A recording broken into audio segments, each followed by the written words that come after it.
Captain Jake Morrison stood on the bridge of the UEC Discovery and watched the stars drift past the main viewing screen. The year was 2387, and humanity had been traveling between the stars for over 200 years now. Jake had spent 15 of those years commanding deep space exploration missions like this one. His crew was a mix of humans and alien species who had become allies with Earth over the decades. They were good people, and Jake trusted them with his life. The Discovery was 3 months into a routine survey mission in the Outer Rim territories. These were the wild spaces beyond the main trade routes where new worlds might be discovered and catalogued. Jake enjoyed these missions because you never knew what you might find out here. Sometimes it was a planet rich in rare minerals. Other times it was ruins left behind by ancient civilizations. Occasionally they found nothing at all but empty space and rocks. Lisa Carter sat at the science station running her daily scans of the star system they were currently exploring. She had been the ship's chief science officer for 6 years, and Jake valued her keen mind and attention to detail. Lisa was the kind of person who noticed things others missed. She had brown hair that she kept tied back in a practical ponytail and green eyes that seemed to see everything. "Captain, I'm picking up something unusual," Lisa said without looking up from her instruments. Her voice carried that tone she used when she found something interesting. "There's a massive energy signature coming from the 4th planet's orbit." Jake walked over to her station. The planet in question was a dead world orbiting close to an old red star. Nothing should be there except rocks and ice. "What kind of energy signature?" he asked. Lisa frowned at her readings. "It's unlike anything in our database. The power output is enormous, but it's not consistent with any known technology. Human, Altarian, Centaurian, or otherwise. Never is. Generating this energy is big." Dr. Sam Rodriguez looked up from his own station. Sam was the ship's xenobiologist and had studied more alien species than anyone else on the crew. He was a tall man with black hair and curious dark eyes who never seemed to stop asking questions. "Could it be some kind of natural phenomenon?" he suggested. "Exotic matter interactions or perhaps a spatial anomaly?" "Negative," Lisa replied. Energy patterns are too organized, too purposeful. This is definitely artificial." Jake felt his pulse quicken. After 15 years of exploration, he had developed good instincts about these situations. Something about this felt different, important. "Put it on the main screen," he ordered. The viewing screen shifted to show a long-range sensor image of the area around the dead planet. At first, Jake saw nothing but empty space and the planet's barren surface. Then Lisa adjusted the filters, and suddenly he could see it, a faint outline against the stars that seemed to bend light around it. The shape was long and predatory, like some great hunting beast floating in the void. "My God," whispered Amy Foster from the engineering station.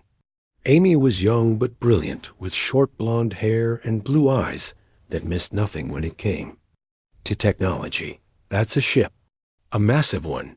Navigator Pete Collins ran the sensor data through his charts and databases. Pete was a quiet man with sandy brown hair who had an almost supernatural ability to find his way through space. No record of any vessel matching this configuration, Captain. The size estimates put it at nearly 3 kilometers long. Jake stared at the image. 3 kilometers was larger than most space stations. What kind of civilization built ships that big, and why was it sitting alone in this dead system? "Any signs of activity?" he asked. "Passive sensors only show the energy signature," Lisa reported. "No movement, no communications, no life signs." "But, Captain, the energy field around it is incredibly dense. Our instruments can barely penetrate it." From across the bridge came a low rumbling sound. Jake turned to see Kethval, the ship's Zephyrian navigator, raising his crest in what Jake recognized as a sign of alarm. The Zephyrians were an ancient reptilian species known for their wisdom and caution. Kethval had sailed between the stars for over 300 years.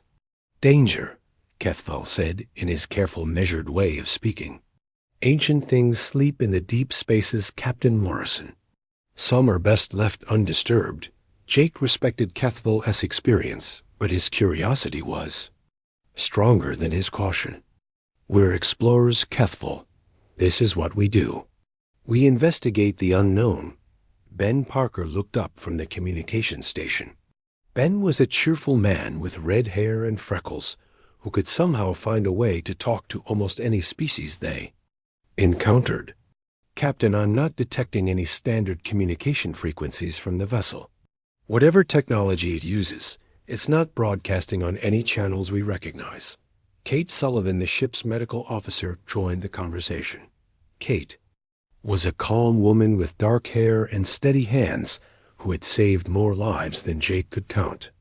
Sir, if that ship has been sitting there, as long as it appears to have been there, could be serious risks involved in approaching it.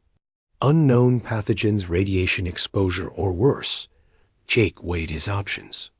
Standard protocol said they should report, define to Starfleet Command, and wait for instructions.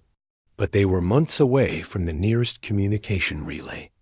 By the time word reached Earth and a specialized team was assembled, someone else might find this ship first. The discovery could be lost forever. Lisa, what's your professional assessment? He asked. Lisa studied her readings again. The energy signature is stable, Captain.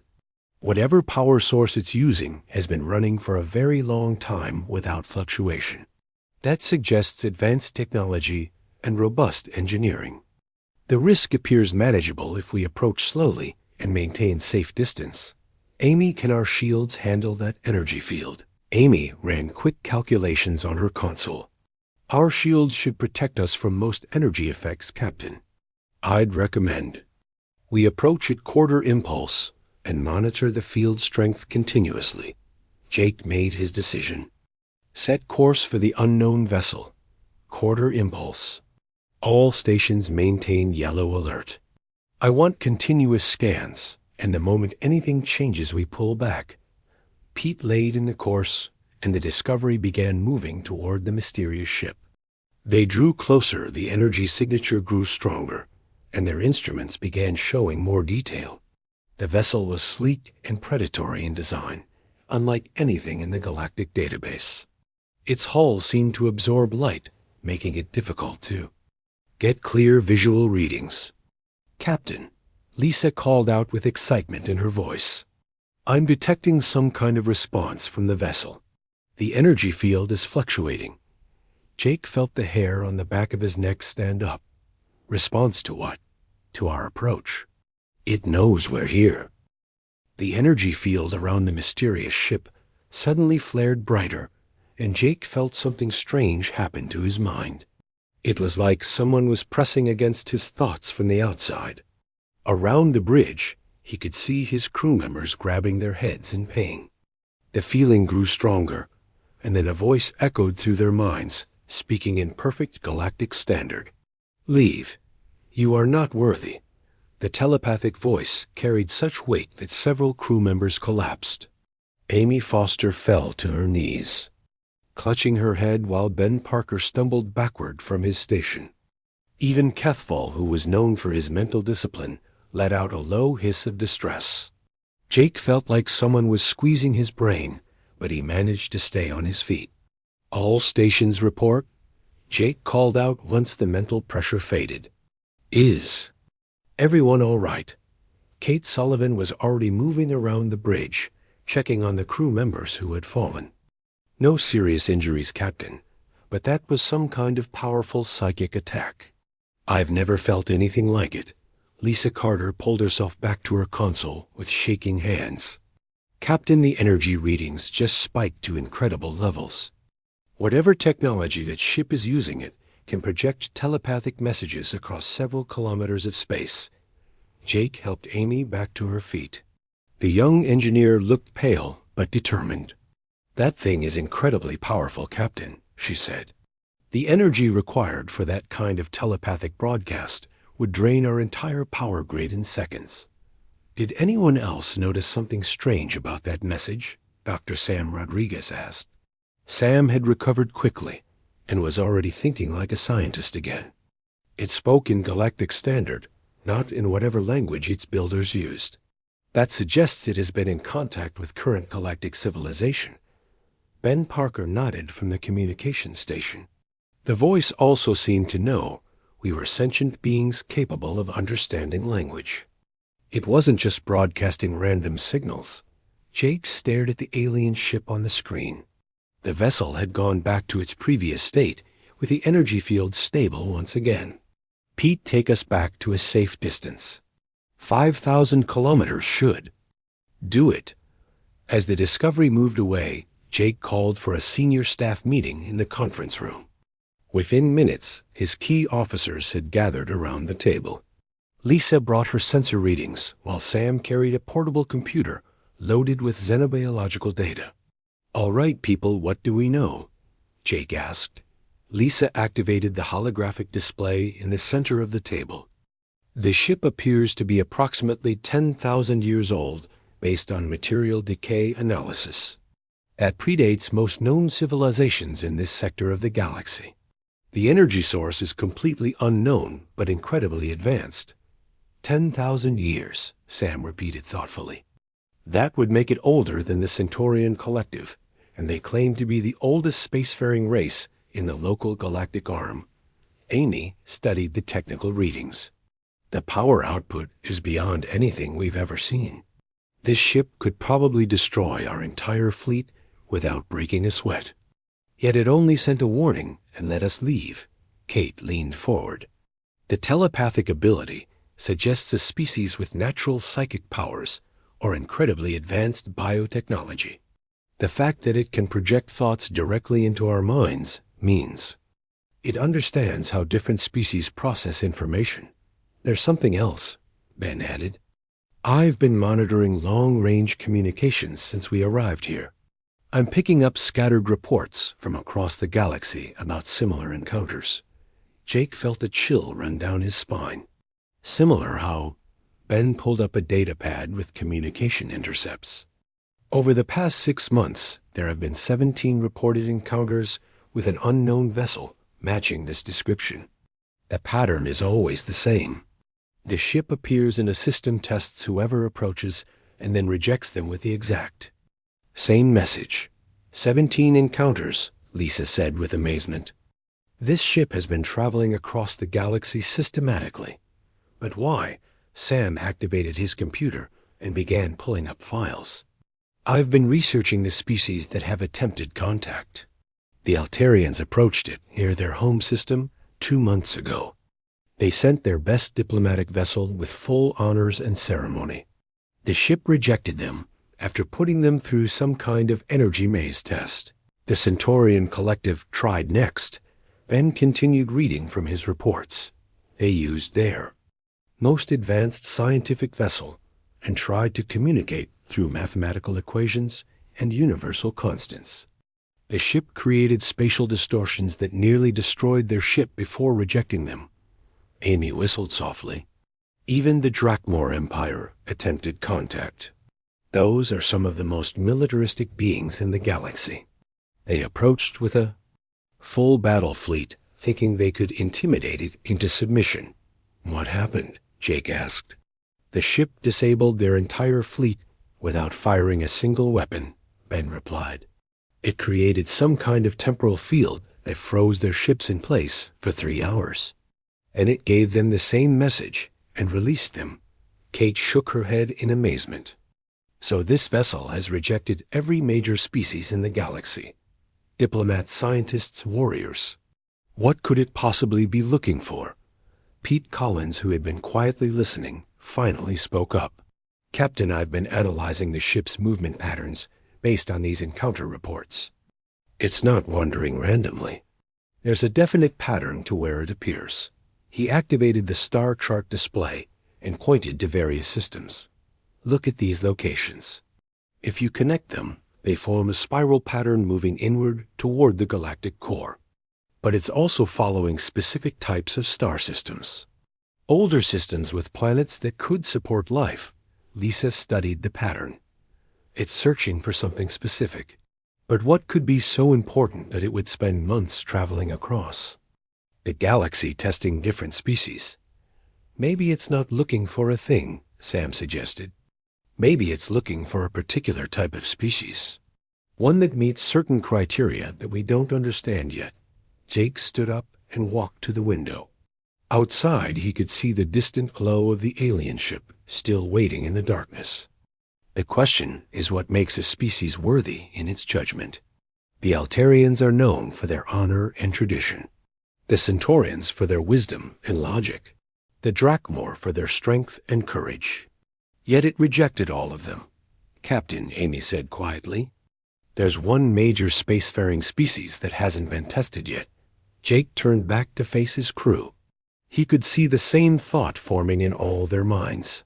Humans. We're the newest species to achieve interstellar travel, Kate pointed out. Maybe that's significant somehow.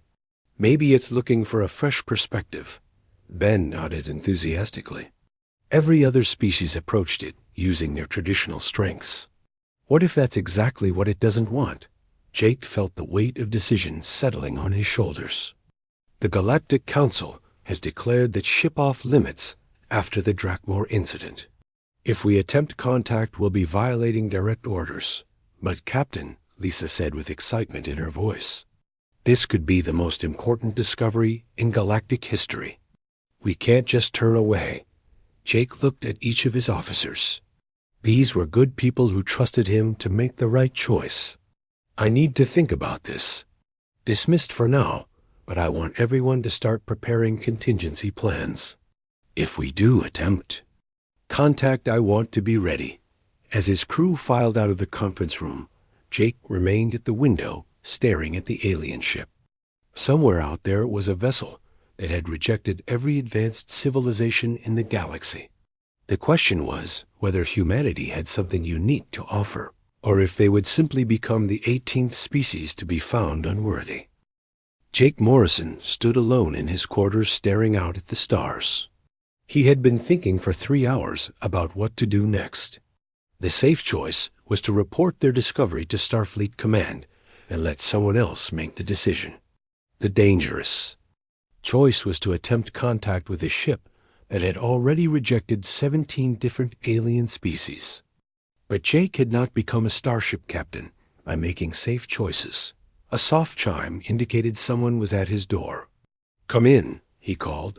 Amy Foster entered carrying a datapad and looking determined.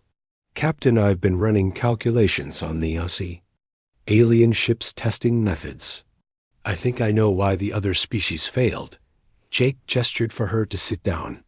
"Tell me what you found." Amy activated her datapad and showed him her analysis.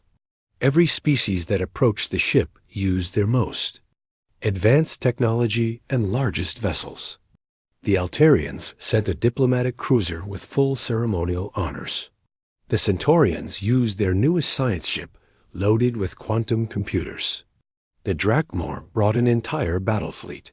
"And your point is," Jake asked, "they all tried to impress it with their power and sophistication," Amy explained.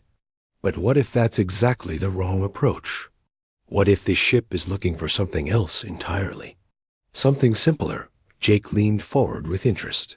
"What are you suggesting?" "I think we should approach it with a basic shuttle," Amy said.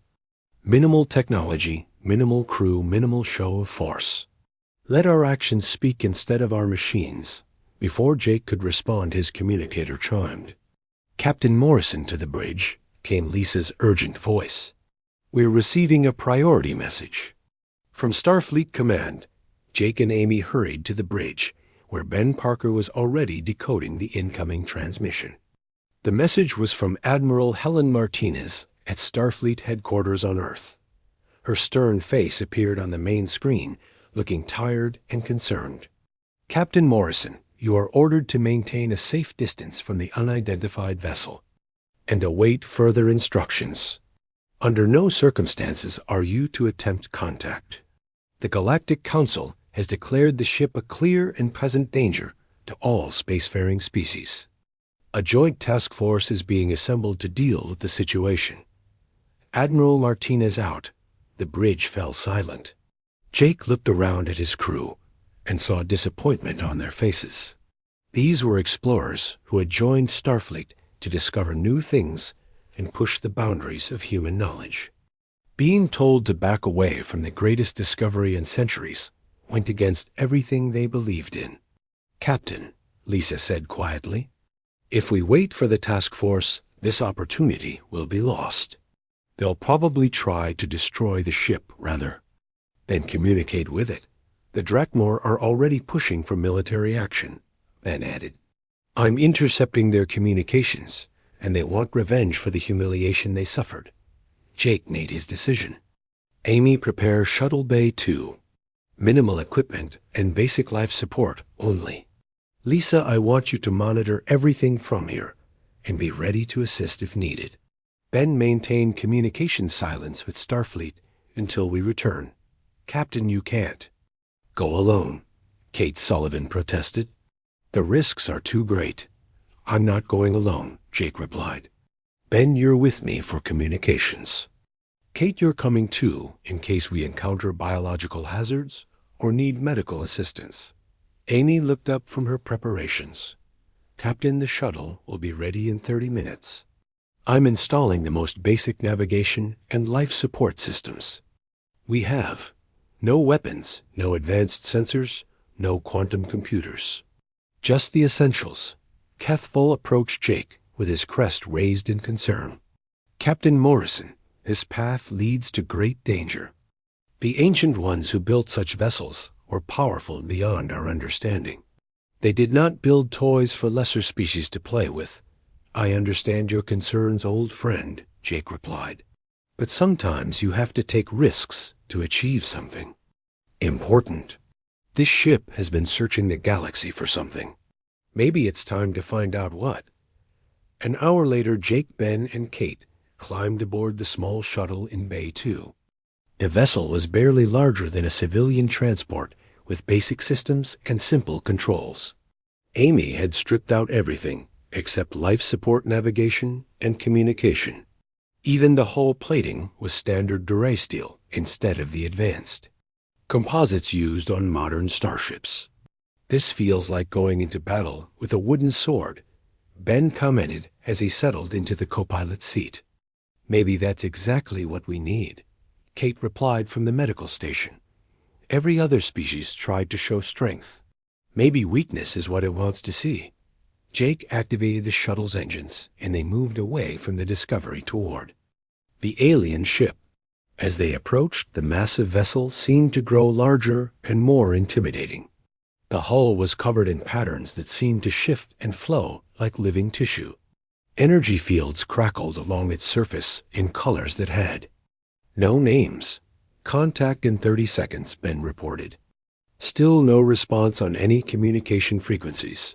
Suddenly, the space around them began to change. Reality seemed to twist and bend as temporal distortions appeared in their path. Jake could see areas where time moved faster or slower, creating dangerous currents in space itself. "It's starting the first test," Kate observed. "The same temporal field that other species encountered." Jake studied the distortions carefully. The Altarians had tried to use their advanced shielding to push through. The Centaurians had attempted to calculate safe paths using quantum computers. Both approaches had failed. Jake decided to try something different. He trusted his instincts. "Ben, can you see the patterns in those distortions?" he asked. Ben stared at the swirling fields of twisted time. "There are gaps, Captain. Small spaces where the distortions don't overlap. But they're constantly moving. Then we navigate by feel," Jake said. He switched off the automatic pilot and took manual control. Instead of trying to calculate the safest path, he simply flew toward the gaps that looked right. When the shuttle needed to turn left, he turned left. When his instincts said to slow down, he reduced power. The temporal fields reached out toward them like grasping fingers, but somehow never quite touched the shuttle. Jake flew through impossible spaces and around, distortions that should have torn them apart. Behind him, he could hear Kate holding her breath, and Ben muttering prayers in 3 different languages. After what felt like hours, but was probably only minutes, they emerged from the temporal maze.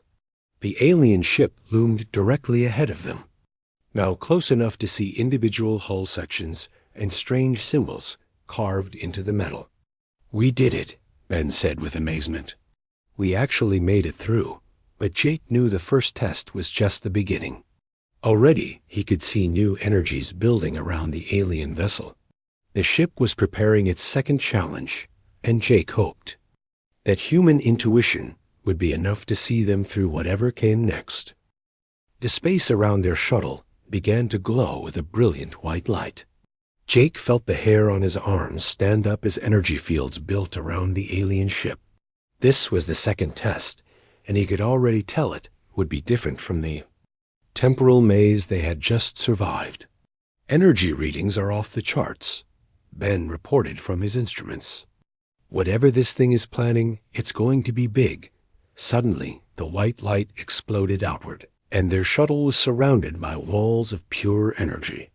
Jake looked around and saw they were now inside some kind of maze made entirely of crackling electricity. The walls stretched up and down as far as he could see, and pulsed with different colors as they moved. "It's like being inside a lightning storm," Kate whispered from behind them. "The energy patterns are incredible." Jake tried to move the shuttle forward, but the moment they approached one of the energy walls, it flared brighter and pushed them back. He attempted to go around, but found that the maze walls shifted and moved to block their path. Whatever intelligence controlled this test was actively working against them. The Centaurians tried to analyze the energy patterns and predict where the walls would move. Ben said, reading from their database. It didn't work. The maze adapted faster than their computers could calculate. The Drakmor tried to power through using brute force. Kate added, "Their shields couldn't handle the energy levels." Jake studied the glowing walls around them. Every few seconds they would pulse with different colors, blue, then red, then green, then back to white.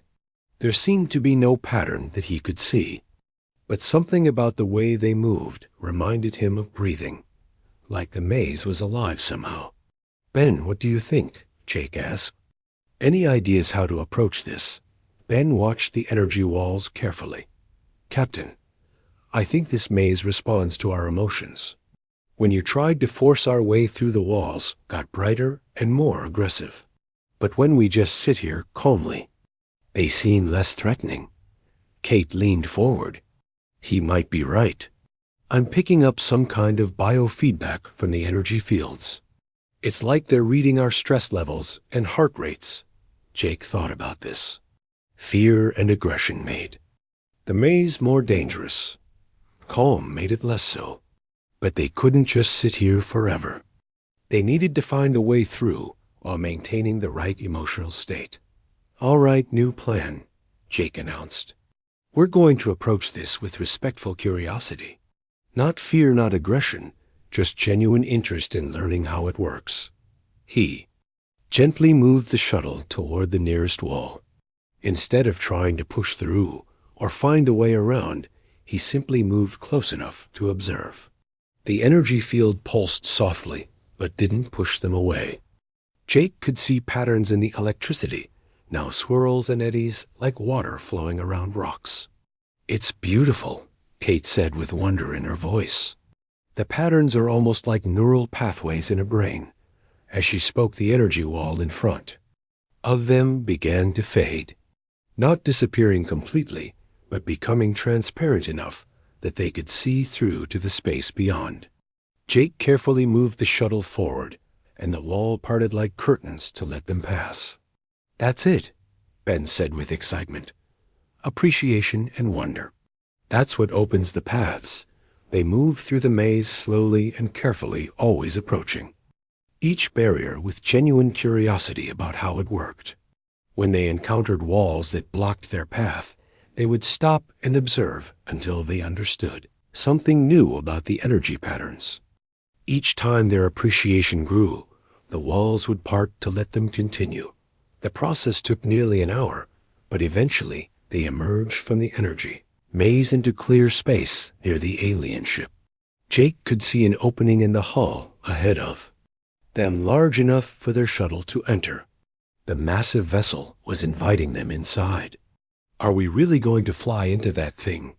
Ben asked nervously. "We've come this far," Jake replied. "Besides, I don't think it means us harm. If it wanted to destroy us, it could have done so already." He piloted the shuttle through the opening and found themselves in a docking bay that was clearly designed for smaller vessels like theirs. The bay was dimly lit with a soft blue glow that seemed to come from the walls themselves. As soon as they were inside, a force field activated behind them, sealing them in, but also providing atmosphere. "Life support readings show breathable air," Kate reported. "Oxygen-nitrogen mix similar to Earth normal. Temperature is comfortable. No dangerous radiation or biological hazards detected." They left the shuttle and walked into the corridor beyond. The interior of the ship was unlike anything Jake had ever seen. The walls seemed to be made of some material that was part metal and part living tissue. They pulsed gently with the same blue light and felt warm to the touch. "This place is alive," Ben said in amazement. Not just the computer systems, but the whole ship. They followed the corridor deeper into the vessel. The path seemed to guide them toward the center of the ship, where Jake assumed they would find whoever or whatever controlled this massive craft. Along the way they passed chambers filled with strange equipment and what looked like storage areas, containing objects from dozens of different civilizations. "Look at this," Kate called out from one of the side chambers. "These are Altarian ceremonial weapons, and those are Centaurian quantum crystals. This ship has collected artifacts from every species it has encountered." Finally, they reached a large chamber at the heart of the ship. The room was circular with a domed ceiling that showed images of stars and galaxies. In the center stood a pillar of the same biomechanical material as the walls, but this one pulsed with different colors and seemed more complex. As they approached the pillar, a figure began to materialize in front of them. It was tall and slender, with features that seemed to shift between different alien physiologies. Sometimes it looked almost human, then it would change to resemble a Centaurian or an Altarian. The being was clearly some kind of projection or hologram. "Welcome," the figure said, in a voice that was both ancient and timeless. "I am Architect Veltar of the predecessor race. You have passed the trials that defeated 17 other species. I am curious to understand why." Jake stepped forward, feeling the weight of this moment. They were meeting a representative of a civilization that was old when humanity was still living in caves. "We approached your tests with respect and curiosity, rather than trying to dominate or outsmart them." "Indeed," Veltar replied. "Others came with pride, logic, or force. You came with wonder. This is why I have brought you here. There are things you must know about your galaxy, and the responsibility that comes with the knowledge I carry." The holographic being gestured, and the images on the ceiling changed to show star maps and data that Jake couldn't begin to understand. "My people foresaw many things before we transcended physical existence. We built this ship to find those worthy of inheriting our legacy. The question now is whether humanity is ready for what that truly means." Architect Veltar gestured toward the star maps floating above them, and the images shifted to show distant galaxies and cosmic phenomena that Jake had never seen before. "My people, the predecessors, ruled this galaxy for over 1,000,000 years before we chose to leave physical existence behind. We saw the rise and fall of countless civilizations and learned that knowledge without wisdom leads only to destruction." Jake felt overwhelmed by the scope of what he was seeing. "Why did you leave?"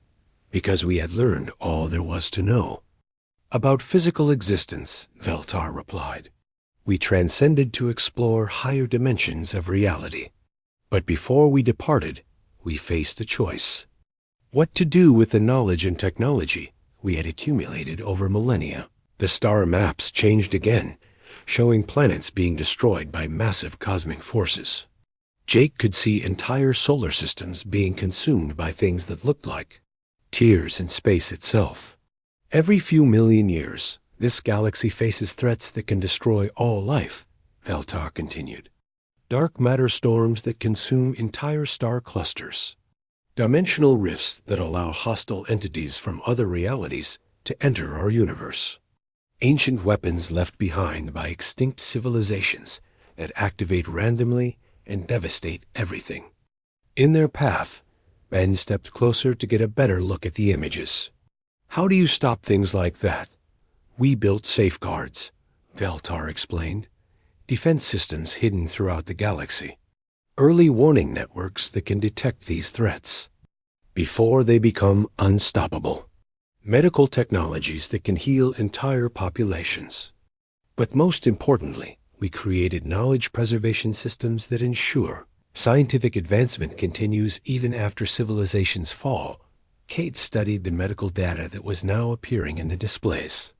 This technology could cure diseases we've never even heard of, extend lifespans by centuries, repair genetic damage caused by radiation exposure.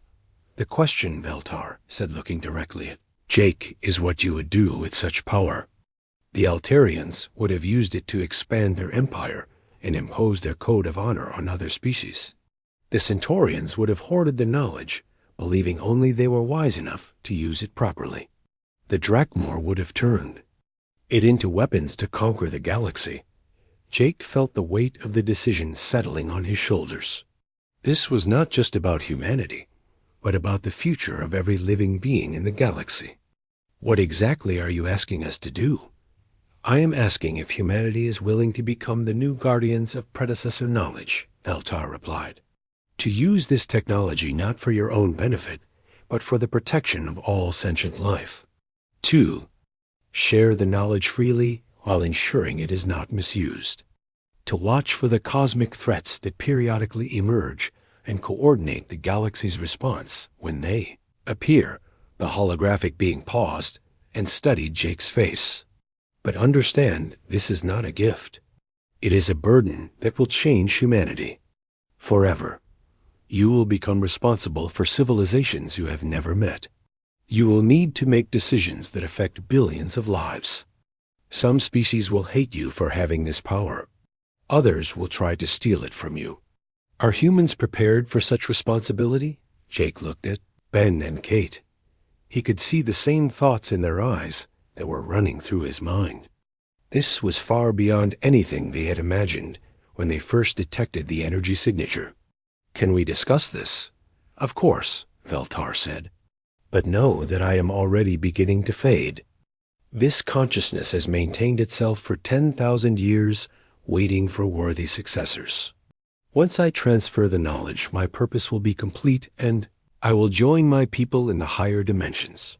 Jake, Ben, and Kate moved to the far side of the chamber to talk privately. This is incredible, Ben whispered. Technology that could solve every problem humanity has ever faced. But look at what he's really asking, Kate replied. He wants us to become the galactic police force, to take responsibility for threats we don't even understand yet. Jake thought about everything they had learned. The question is, do we have the right to refuse? If these cosmic threats are real, then someone needs to be prepared to face them. Every other species has been tested and found lacking. Maybe this is humanity's purpose in the galaxy. But Captain, Ben protested, this could make us targets. Every aggressive species will want to take this technology from us. We could be starting wars that haven't even been imagined yet, or preventing wars that would destroy entire civilizations, Kate countered.